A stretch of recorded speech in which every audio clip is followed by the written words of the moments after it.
Hi, ശരത്താണ്.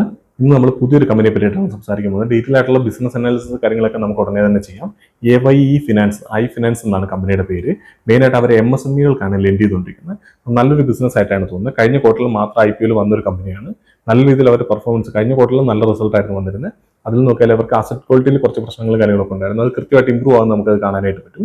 So ഈ ഒരു ക്വാർട്ടറിലെ result നോക്കുമ്പോൾ അവർ അസറ്റ് ക്വാളിറ്റി ആണ് നല്ല രീതിയിൽ ഇമ്പ്രൂവ് ആവുന്നുണ്ട്, കളക്ഷൻ എഫിഷ്യൻസി നല്ല രീതിയിൽ ഇമ്പ്രൂവ് ആവുന്നുണ്ട്. അങ്ങനെ എന്തൊക്കെ ഫിഗേഴ്സ് ആണ് നമുക്ക് നോക്കേണ്ടത്, ആ ഫിഗേഴ്സിലെല്ലാം നല്ല രീതിയിലുള്ള ഇമ്പ്രൂവ്മെന്റ് നമുക്ക് കമ്പനിയിൽ കാണാനായിട്ട് പറ്റുന്നുണ്ട്. അതുകൊണ്ട് തന്നെ കമ്പനിയുടെ ലോൺ ബുക്കിലാണെങ്കിലും അതേപോലെ തന്നെ ഡിസ്ബേഴ്സ്മെന്റിൽ നോക്കിയാലും നല്ല രീതിയിൽ ഗ്രോത്ത് വരുന്നതായിട്ട് നമുക്ക് കാണാനായിട്ട് പറ്റും. ഇതിനെ നമ്മൾ ക്വാർട്ടർ ഓൺ ക്വാർട്ടർ കമ്പയർ ചെയ്യുന്നത് എപ്പോഴും നല്ലതാണ്. ഇങ്ങനത്തെ കമ്പനികൾ നമ്മൾ ക്വാർട്ടർ ഓൺ ക്വാർട്ടർ തന്നെയാണ് കമ്പയർ ചെയ്യേണ്ടത്.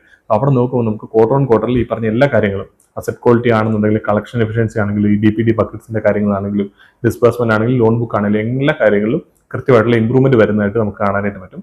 സോ താല്പര്യമുള്ള ആളുകൾക്ക്, MSMEയിൽ എന്തെങ്കിലും താല്പര്യമുള്ള, അല്ലെങ്കിൽ SBFC ഫിനാൻസ് ഒക്കെ ട്രാക്ക് ചെയ്യുന്ന ആളുകൾക്ക് കൃത്യമായിട്ട് ട്രാക്ക് ചെയ്യാൻ പറ്റുന്ന ഒരു കമ്പനിയാണ്.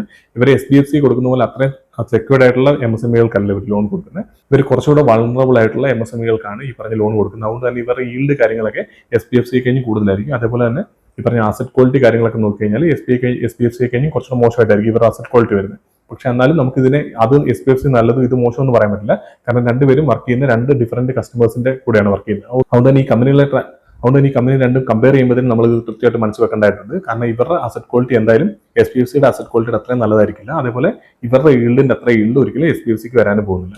അതുകൊണ്ട് തന്നെ കൃത്യമായിട്ട് നമ്മൾ നോക്കി നമുക്ക് ട്രാക്ക് ചെയ്യാൻ പറ്റിയ ഒരു MSME ലെൻഡർ തന്നെയാണ് ഈ ഫിനാൻസ് എന്ന് പറയുന്നത്. ഈ വീഡിയോയിൽ ഞാൻ ഇവരുടെ ഫിനാൻഷ്യൽ ഫിഗേഴ്സ് ഒന്നും പറയുന്നില്ല. നമുക്ക് ഡീറ്റെയിൽ ആയിട്ട് ഇവരുടെ ബിസിനസ് അനാലിസിസ് കാര്യങ്ങളൊക്കെ ചെയ്യാം. അപ്പോൾ താല്പര്യമുള്ളവർക്ക് കൃത്യമായിട്ട് ട്രാക്ക് ചെയ്യാൻ പറ്റിയ ഒരു കമ്പനിയായിട്ട് തന്നെയാണ് ഫിനാൻസ് എനിക്ക് ഫീൽ ചെയ്യുന്നത്. നമുക്ക് എന്തായാലും അടുത്തൊരു വീഡിയോയിൽ കാണാം.